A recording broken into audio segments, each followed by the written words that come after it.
purpley red, burnt sienna coming through. At that point, I might think, well, that red is a little bit too strong. I might just pick up a bit more green and just run that next to it like so. So that's going a bit dark, although for that area, that's fine. So if it's too dark, or it's too red, or it's too green, I just need to pick up a colour to compensate. Because like I say, essentially I'm looking for a dark brownish colour.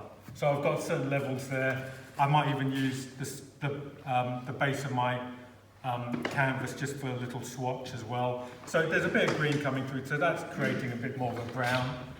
And again, I can block that in like so. All right, so too much red, just run some green over it like that. That's going a bit too dark for my liking. Thankfully it's dark on that side, so I need to lighten it up. So I'm going to use some yellow ochre for that. Maybe back into some burnt sienna, maybe a bit of yellow. I haven't used yellow yet, so I'll do some of that. And again, maybe mix it on my tray just to see the kind of colours I'm achieving. The green and the deep violet are quite dominant, which is why it's making quite a dark colour. So I just need to ease this colour down. I'm deliberately trying to avoid white at this stage, so I'm using yellow ochre to just soften the colour off a little bit. And then we'll go in again and just apply a little block there, just to see what happens. Once I'm a little bit more confident, and you will find this with this technique, once you think, yeah, actually that colour kind of nails what I'm looking for, I'll be a bit more confident about the way the application is made. Okay, and it granulates a little bit because either the paint's running out or I've just relaxed a little bit from my brush arm. Again, maybe a little bit of green, and we'll just continue doing that. Something you could do is you could make the odd mark that goes in a slightly different direction, like so. Again, I might want that a little bit darker, so I'll just jump in with a little bit of a darker tone for something like my deep violet, and it will all of a sudden just take on a slightly different complexion. Obviously that's now on my brush, so I might think, well, it's a bit dark at the top there. But then again, I might think, well, I need to go lighter. So I'll just pick up a bit more yellow ochre and a bit more red, right? And again, I can make a few more marks over there. There's a bit more blue coming through there. The reason why things like that are important is because I realise eventually there's going to be a lot of red, a lot of ochre, and these occasional breaks of colour, like a bit of blue, maybe if you had a little bit of light green, something like that, will just help to alleviate just a flat impression of just red dominating. So I'll use a bit of white just to soften the colour a little bit, because you will find, like say, as in the previous thing, as soon as you use white, you will get a slightly more pastelised version, which might suit what you're doing in a couple of bits. A bit more yellow. Okay. The reason why I'm reserving the white, there's some highlights around there, so we just block that area in. So after a while you find, yeah, that's kind of the colour I'm looking for, a bit dark on this side. And when I lay in the dark, I'm just looking to be quite confident about covering a large area. Again, if you're not overly confident or you're not sure about what you're doing, just do some smaller marks. And what will happen is you'll grow in confidence, and you'll start to take a few more risks, and you'll start doing things like that. Like so. So it's kind of like a patchwork of this kind of browny reddish colour. Again, maybe just feel a bit more confident about picking up the white. Where his nose is, again, we'll just block that in like so. And like that.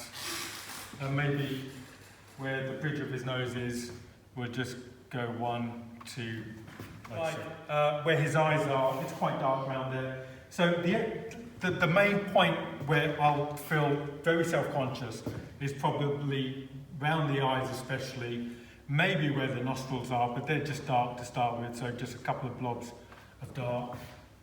Where the eyes are, his eyebrow is just kind of leaning down, and actually his eye sockets, or his eyes, are kind of just dark pockets of tone. So to start with, I could just block in some dark. Like I said, there's this lovely angle cutting along there. And again, his eyes, just kind of little dark, kind of pooled. If I pick up some other colours, some green, some yellow ochre, some blue, and I just daub these on, like so. I don't want it to go really, really thick, but all I'm doing is enjoying the painting process. Maybe some stronger blue out there. I might even, if I feel exuberant about this, maybe put some yellow ochre just dabbed around his face, like so. Because I'm telling myself, before I make it look really human, I want to enjoy the painting. So these are interesting, and they account for a little bit of insurance to make sure that the painting's going to be interesting.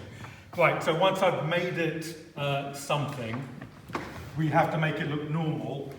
Now I could use this brush. I will use this brush, which I've used so far. Loads of white, maybe a bit of lemon yellow. And I can start with the expanse of maybe his headscarf or turban type thing by going in straight away with a very, very strong light. Again, what I'm looking to do is make the white interesting by dropping, so I've got loads of white and little dispersions of other colour, and we can kind of go straight in, and I get those colours seeping through. And the less I play with them, the more interesting they become. And I am very conscious that I've got quite a few things up my sleeve for these kind of later stages. So stronger white over there. So a bit more biased towards yellow. I just felt, yeah, let's have the yellow coming through a little bit more. As I get into his features, for example, his beard and facial hair, I might be a bit more considered about what I'm doing. I might have to pick up some of the flesh colour that I still have, put that with white, and run some of that in order to create a unity between his flesh and the beard that he's got. So I've got my light, and I just need to transfer the white into something slightly more pinky and creamier, but there's still quite a bit of blue dominating, but that's fine. Just pick up a bit more red, a bit more burnt sienna. So I need to start turning some of this into tints. So I've got something of a light tint now. It's something like that colour. And that's just through mashing what I've got there with a bit more red and burnt sienna. And I can just start to, just got to be careful it doesn't go overly muddy. And where the highlights are, so now I'm spending a lot more time looking at his face. And I can do a line like that and then break it up by just gently dragging it away. I've got dark eyes, so if I just put a couple of little lines, like so, it will start to inform me that, yeah, there's a little bit more at play around here. And just, you'll definitely need, as you do this, you'll definitely need to just spend a bit more time around the eyes in terms of looking for little angles. And I know this is quite a big ask, because portraits are quite a specialised thing, but it's just, you're still looking at patterns. So I'm leaving the darks that I got and almost painting around them to create all of a sudden a line, another line, and just where his eyes are, I can almost mimic what I've done on that side and start to perpetrate the light and dark effect that we initially had with the still life.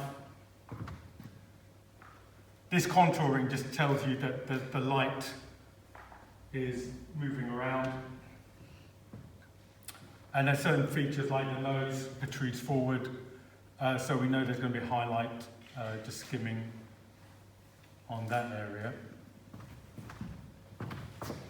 And where his eyebrows are, because they're quite light, I can utilise that light to almost frame his eyes a little bit more. I'm so tempted to do little lines like that now, but maybe one or two, but then we just quickly try to paint over it. That there like that. So even at this stage, I'm kind of thinking, well, it's starting to come forward.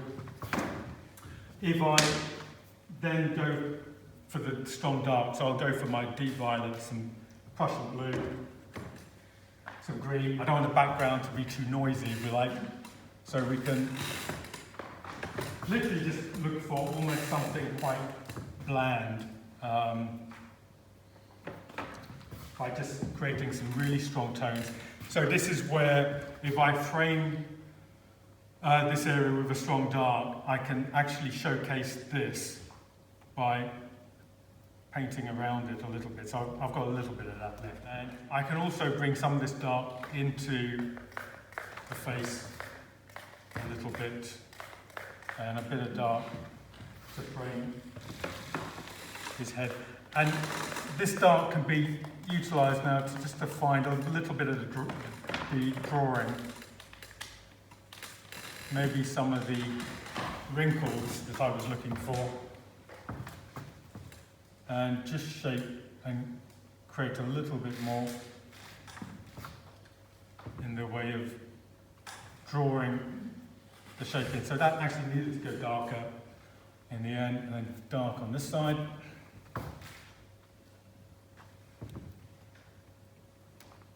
So this can be brought in. And maybe even some of the swatch there, I might think, you know what, seeing as I did that, I might as well have some of it filtering through. I don't know why, just because it might be a little bit more interesting to look at than what would otherwise be here. And even some of these marks, maybe utilise them almost like a crease that's going up. So as you block this in, at the end, I'm using strong white now, but at the end, if I go for very strong white, I could start to think about, so for example, the turban kind of frames his face. I could start thinking about a couple of bits of line. And that absolutely zings forward against these highlights, which at the time I was thinking, oh, they're strong. But actually, because I've been patient enough to leave the white till the very end, when they come into play, and I bring in the armory that's the technical skill of drawing straight lines with a steady hand, all of a sudden I get all this hopefully quite exuberant stuff with something with a lot more precision to it. So there's a lot of stuff underlying this turban, and I'm just, like I say, allowing some sharpness.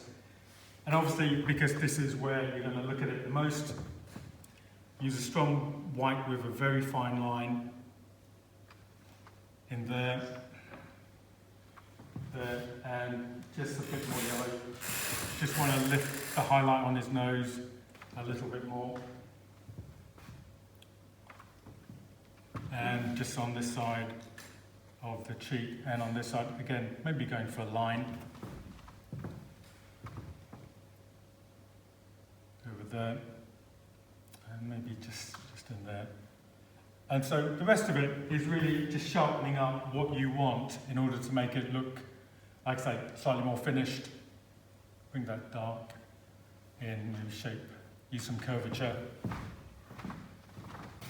Do you get the idea?